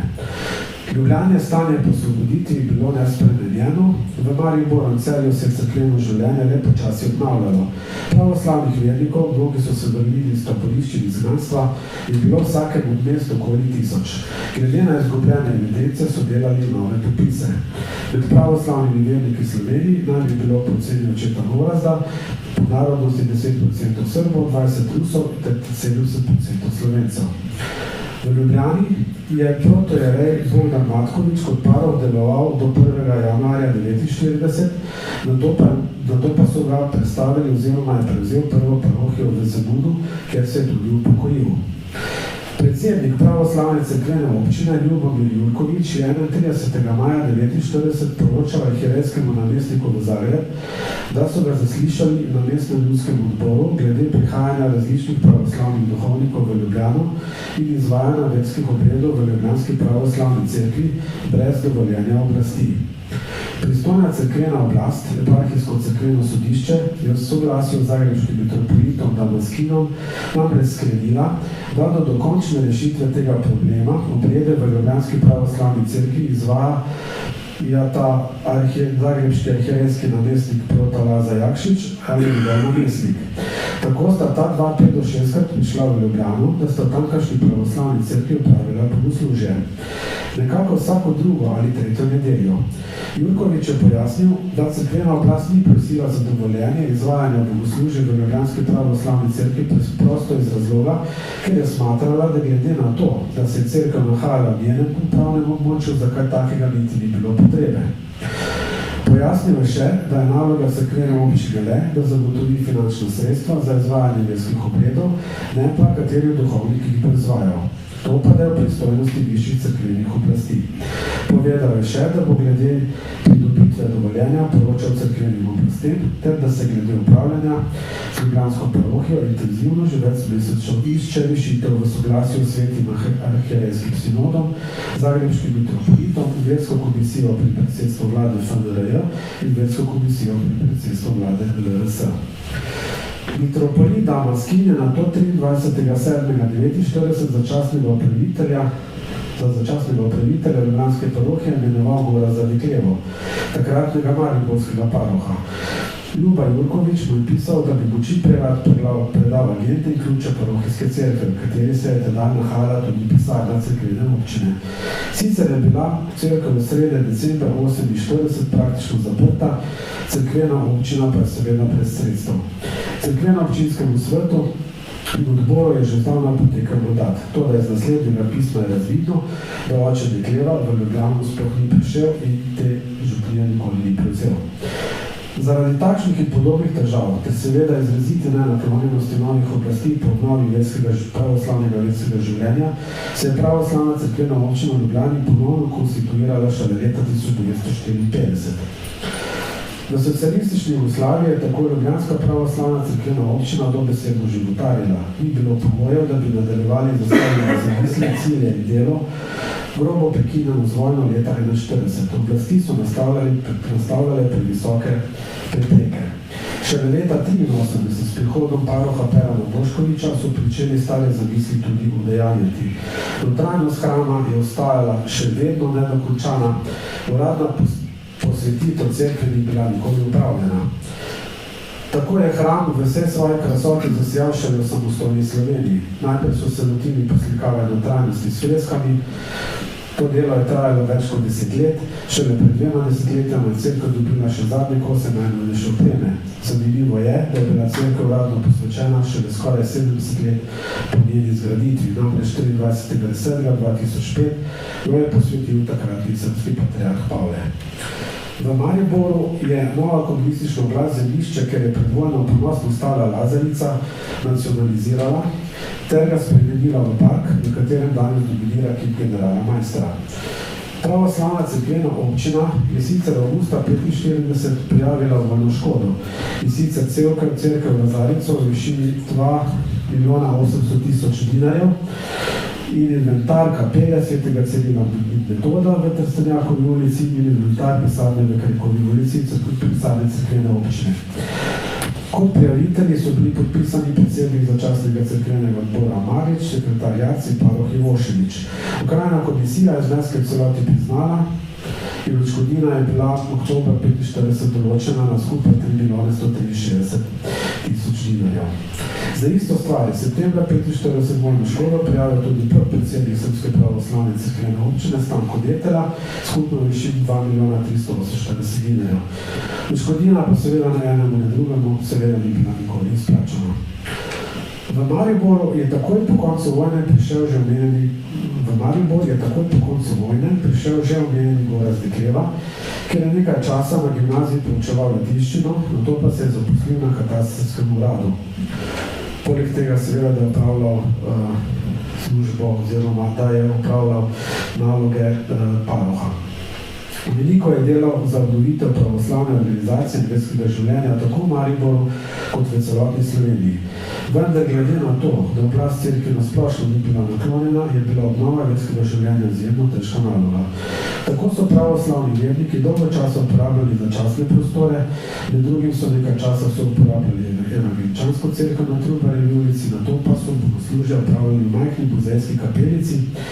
Ves ta čas so si pomagali z gostujočimi duhovniki iz Zagreba, Varaždina in Celja. Kljub temu je vera vztrajala v družinah, molitvah in skromnih kapelah. Zaradi teh vztrajnih vizij je skupnost po osamosvojitvi Slovenije dobila nov zagon ter postopoma obnavljala svojo prisotnost. Kot pravna oseba je bila pravoslavna cerkvena občina v Mariboru formalno ponovno registrirana še 21. junija 1995. V zadnjih 20 letih je skupnost naredila nove korake k trajni duhovni prisotnosti na mestu. Stalnega paroha je dobila šele leta 2005. Tudi v Celju je po vojni bil položaj podoben kot v Mariboru, maloštevilni verniki so ostali brez cerkve, brez duhovnika, brez cerkvene organizacije, ter bili nekaj časa prepuščeni sami sebi. Po nekaj desetletjih je bil katoliška župnija za opravljanje verskih obredov prijazno v najem vstopila cerkvico svetega Maksimilijana Celjskega, ki jo pravoslavni verniki uporabljajo še danes. Sprva so do ponovne postavitve stalnega paroha vsaj enkrat mesečno obrede upravljali duhovniki iz Zagreba. S priseljevanjem iz drugih delov Jugoslavije, predvsem v 60 let prejšnjega stoletja, se je živelj pravoslavne veroizpovedi v Sloveniji vse bolj krepil. Pravoslavna cerkvena organizacija pa se zaradi bilo rečeno nenaklonjenosti takratnih oblasti le s težavo ponovno postavljala na noge. Prvi pravi razvoj pa so omogočile šele demokratične spremembe v samostojni Sloveniji, ko so pravoslavne župnije nastale po vseh večjih slovenskih mestih. Hvala lepo. Zdaj pa že kar vabim Nežo Strajnar, sodelavko Univerzitetno diplomirano zgodovinarko na Študijskem centru za narodno spravo, kjer sodeluje pri raziskavah komunizma in kršitev temeljnih človekovih pravic. Z tega področja napisala celo vrsto strokovnih in znanstvenih člankov. Je pa tudi urednica in skrbnica interne knjižnice Študijskega centra. Njen referat pa nosi naslov Državne represije nad baptistično versko skupnostjo in njihovimi pričami v povojni Sloveniji. Najprej en lep pozdrav in hvala za priložnost, da lahko danes na kratko predstavim tematiko povojnega preganjanja dveh manjših verskih skupnosti v Sloveniji, in sicer baptistov in Jehovovih prič. Že pogled na številke pokaže, kako majhni sta bili ti skupnosti v povojni Sloveniji. Baptistov je bilo okoli 100, kar se ujema z oceno pastorja Zvonka Turinskega in seznami Uprave državne varnosti iz leta 1948. Jehovovih prič pa je bilo približno 650 po ocenah Udbe z konca 40 let. Govorimo torej o skupnostih, ki so bile na robu statistične zaznavnosti. Zato je še toliko bolj pomenljivo, da sta po drugi svetovni vojni pritegnili pozornost državnih oblasti. Z njima se niso ukvarjali le lokalni organi, temveč tudi Komunistična partija Slovenija, Verska komisija, UDBA, Narodna milica in sodišča. To kaže, da komunistična oblast tudi najmanjših verskih skupnosti ni prepuščala brez nadzora. Obe skupnosti sta se na ozemlju današnje Slovenije pojavili v prvi polovici 20. stoletja. Pri baptistih lahko sicer že konec 19. stoletja govorimo o posameznikih, vendar so prve bolj organizirane skupnosti nastale predvsem v 20. in 30. letih. Takrat so začeli tudi razširjati svoje glasila in verske liste. Podobno velja tudi za Jehovove priče, ki so bile v tem obdobju še znane kot preučevalci Biblije. Za njih lahko rečemo, da je bil eden večjih mejnikov leta 1930, ko so na Slovenskem izvedli prvi skupinski krst. Obe skupnosti sta bili pri tem ves čas povezani s širšim protestantskim okoljem zahodnega sveta. Baptisti predvsem z Anglijo in ZDA, Jehovove priče pa tudi z Združenimi državami Amerike oziroma z njihovimi evropskimi središči v Švici in Nemčiji. Prav ta povezana z zahodnim, tako imenovanim kapitalističnim svetom, je po drugi svetovni vojni postala dodatna oteževalna okoliščina. Zaradi stikov s tujino so bile te skupnosti še toliko bolj podvržene sumničenju oblasti, posameznikom pa so v nekaterih primerih očitali sodelovanje z ameriškimi obveščevalnimi službami. Takšno ravnanje oblasti je treba razumeti tudi v širšem ideološkem kontekstu. Komunistična oblast je bila namreč sumničeva do vseh neodvisnih družbenih struktur, vera pa je bila, kot je bilo danes že večkrat rečeno, v okviru marksistične ideologije razumljena kot nezaželen in nazadnjaški pojav. Obe skupnosti sta zato veljali za posebej problematični tudi zaradi močne verske zavzetosti svojih članov. Kljub tem skupnim značilnostim pa odnos oblasti do obeh skupnosti ni bil povsem enak. Pri baptistih je oblast problematizirala predvsem njihovo samostojno organiziranje in stike s tujino, pri Jehovovih pričah pa je bil položaj še občutljivejši, saj so jih njihova stroga verska disciplina, zavračanje politične udeležbe ter predvsem odklanjanje vojaške službe in orožja zaradi ugovora vesti postavljali v neposreden konflikt z oblastjo. Prav ta politična nevtralnost, ki jo je skupnost razumela kot versko načelo, je bila s strani režima pogosto tolmačena kot protidržavna drža. Pri tem je treba poudariti, da represija nad Jehovovimi pričami po letu 1945 ni bila nov pojav. Že prej so bile močno preganjene v nacistični Nemčiji, kjer so bile od leta 1933 zakonsko prepovedane. Med drugo svetovno vojno pa jih je okoli 1000 umrlo v koncentracijskih taboriščih, veliko pa jih je bilo tudi zaprtih. Preganjanje se je po letu 1941 razširilo tudi na slovensko ozemlje. Nemški okupator jih je sistematično preganjal. Mnoge so izgnali ali internirali v taborišča. Med znanimi primeri je Franc Drozg iz okolice Maribora, ki je bil leta 1942 obsojen in usmrčen, ker ni podpiral nacizma in je odklonil članstvo v tako imenovanem Wehrmannschaftu. Podoben je tudi primer družine Kos iz okolice Celja. Vseh 5 članov so aretirali zaradi njihove vere, 3 pa so umrli v koncentracijskih taboriščih. Obseg tega preganjanja je raziskoval magister Franc Kuzmič, ki ocenjuje, da je bilo v času nacistične okupacije na Slovenskem preganjanih okoli 40 pripadnikov te skupnosti. Nekateri so bili internirani v taborišča, drugi pa vojne niso preživeli. Toda konec druge svetovne vojne Jehovovim pričam v Sloveniji ni prinesel pričakovanega miru, kot so ga v večji meri doživeli na Zahodu.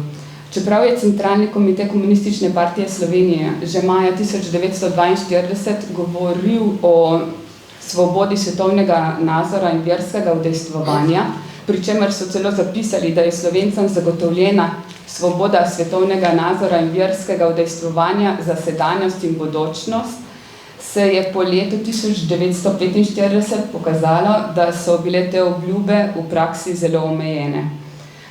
To potrjujejo tudi zapisniki partijskih organov, iz katerih je razvidno, da so Jehovove priče obravnavali kot protidržavne elemente. V enem izmed dokumentov je tako na primer zapisano, da je treba organizatorje jehovske vere po izsleditvi takoj zapreti in o tem obvestiti javnega tožilstva. V drugem dokumentu, kot vidite na prosojnici, pa so o jehovstvu zapisali vprašanje jehovstva. Potrebno je, da se to sekto prikaže kot teroristično bando in reakcionarno špionažo, ter se ji onemogoči kakršnokoli eksistenco. Takšna opredelitev je nato seveda legitimirala vrsto represivnih ukrepov. Represija nad baptisti in Jehovovimi pričami je potekala na več ravneh. Prvo je predstavljal sistematičen nadzor politične policije oziroma UDBE, ki je nad obema skupnostma vzpostavila obsežno mrežo spremljanja. Vodila je poimenske sezname pripadnikov, spremljala njihovo gibanje, sestanke in medsebojne stike. Kot je razvidno iz prosojnice, je v arhivu Republike Slovenije na primer ohranjen dokument iz leta 1946 s podrobnim seznamom 186 Jehovovih prič na območju Kranja in okoliških vasi, ki poleg imen vključuje tudi letnice rojstva, bivališča, kraje zaposlitve ter različne dodatne opombe. Tudi za baptiste so oblasti vodile podobne sezname, kar kaže, da je imela politična policija nad obema skupnostmi izredno natančen pregled. Drugo raven represije je predstavljala vsakdanja diskriminacija. Vernike so zasliševali, jih premeščali, posameznike so odpuščali iz služb in jim onemogočili zaposlitev, hkrati pa so jim pogosto odvzemali tudi živilske nakaznice in druge socialne pravice. Tretji pomemben mehanizem represije je bilo pa kazensko sodstvo. Vernike so pogosto obtoževali protidržavnega delovanja, čeprav je njihova dejavnost praviloma ostajala znotraj verskega življenja. Že samo zbiranje na verskih srečanjih, širjenje verskega tiska, pridobivanje novih članov ali zavračanje vključevanja v politične organizacije, pa tudi neudeležba na delovnih akcijah ali volitvah, je bilo lahko interpretirano kot sovražna dejavnost. Obtožbe so bile praviloma politične, dokazi pa pogosto šibki ali povsem povšalni. Med odmevnejšimi primeri represije nad baptisti izstopa proces proti Vekoslavu Korošcu, predsedniku baptistične skupnosti v Sloveniji, ki sem ga tudi sama že večkrat predstavila v javnosti. Leta 1948 je bil v Celju skupaj še 6 obtoženci obsojen v montiranem procesu. Oblast mu je očitala, da je pod krinko verske dejavnosti organiziral tajne sestanke, vzdrževal stike s tujino in deloval proti oblasti. Obsojen je bil na 11 let zapora s prisilnim delom, ostali so obtoženci, ki so bili tudi člani baptistične verske skupnosti, pa na večletne zaporne kazni. Proces je imel izrazit psihološki učinek, med baptisti je povzročil strah, njihovo javno delovanje pa se je močno omejilo. Tudi sama UDBA je po procesu poročala, da se verniki zaradi bojazni le redko udeležujejo srečanj. Še obsežnejša in dolgotrajnejša pa je bila represija nad Jehovovimi pričami. Med letama 1946 in 1953 je bilo obsojenih v Sloveniji okoli 100 pripadnikov te skupnosti, kar lahko res rečemo, da kaže na sistematičnost pregona, saj je bil, to se pravi, vsaka 6. žrtev, vsaka 6. Jehova priča je bila obsojena.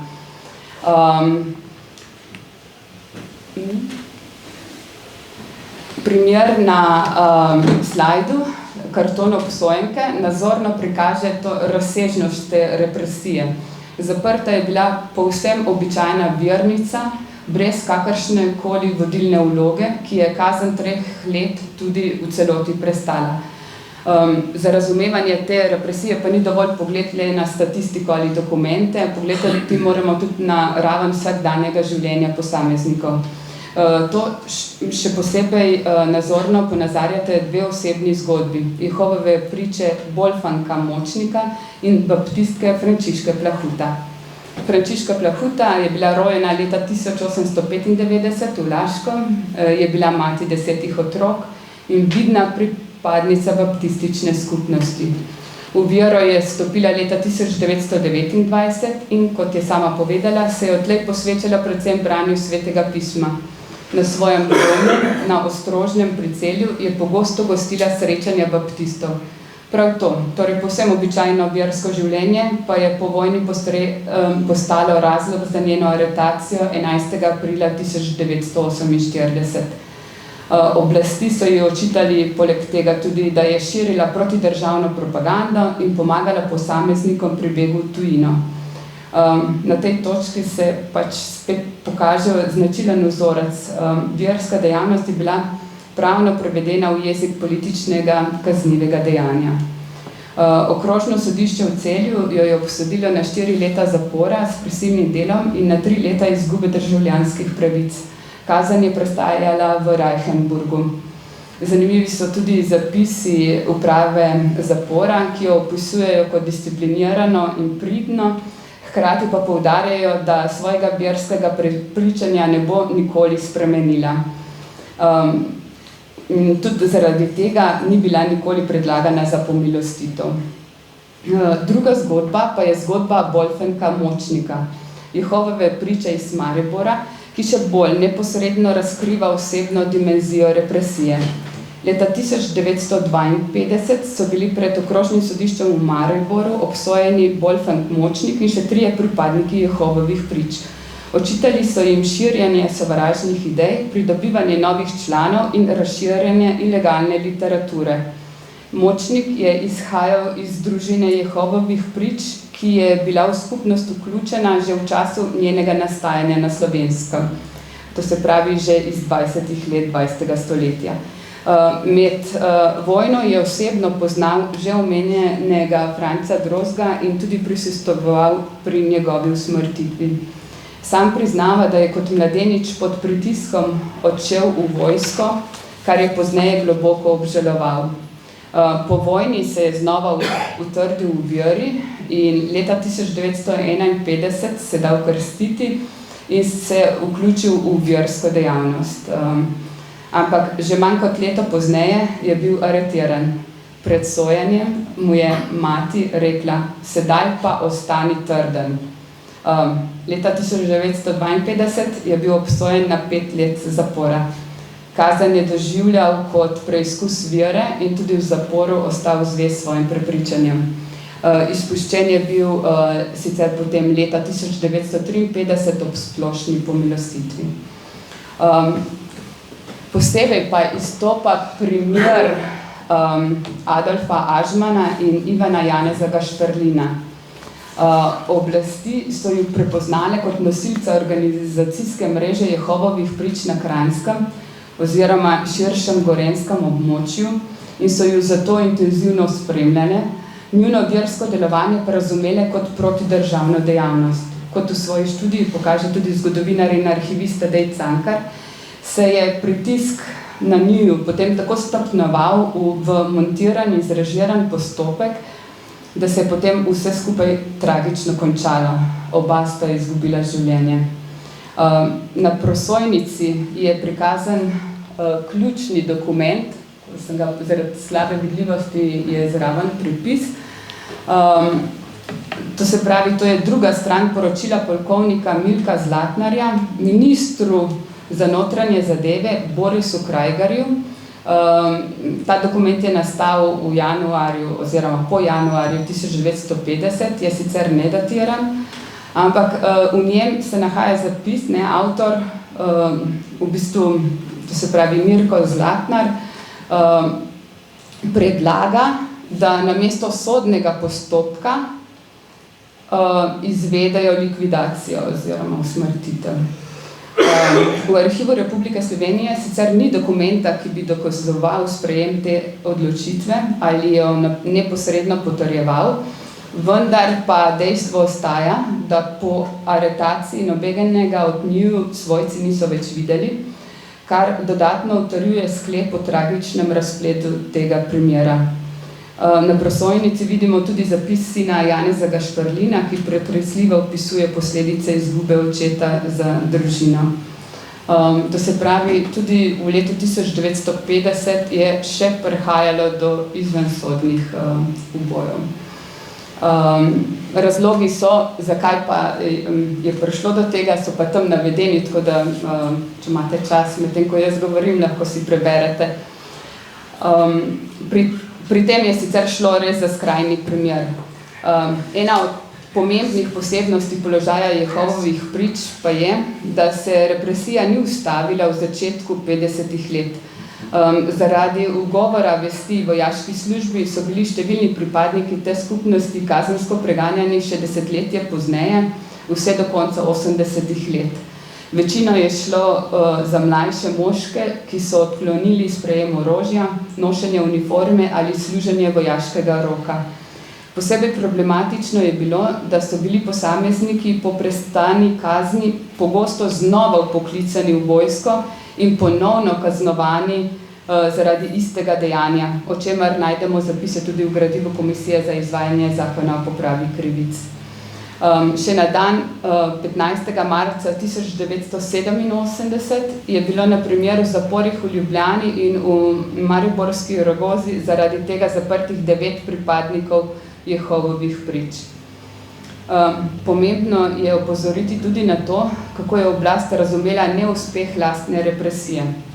Iz poročil kazenskih zavodov je razvidno, da so uradniki pri obsojenih pripadnikih teh skupnosti pogosto ugotavljali, da kazen ni imela vzgojnega učinka, saj so ostali trdi v svojem verskem prepričanju, kar je bilo za oblast posebej moteče. Po drugi strani pa prakse kazenskega sodstva niso služile zgolj sankcioniranju posameznih dejanj, ampak tudi ustvarjanju strahu, discipline in tišine med verniki, kar pa je do sredine 50 let jim v veliki meri tudi uspelo. Če sklenem, represija nad baptisti in njihovimi pričami v povojni Sloveniji ni bila naključna ali obrobna, bila je sistematična in je izhajala iz ideološkega zavračanja religije, strahu pred neodvisnimi oblikami organiziranja ter težnje oblasti po popolnem nadzoru nad družbo. Čeprav je ustavni red formalno priznaval svobodo vesti in veroizpovedi, je praksa pokazala, da je bilo neodvisno versko življenje razumljeno kot politična grožnja.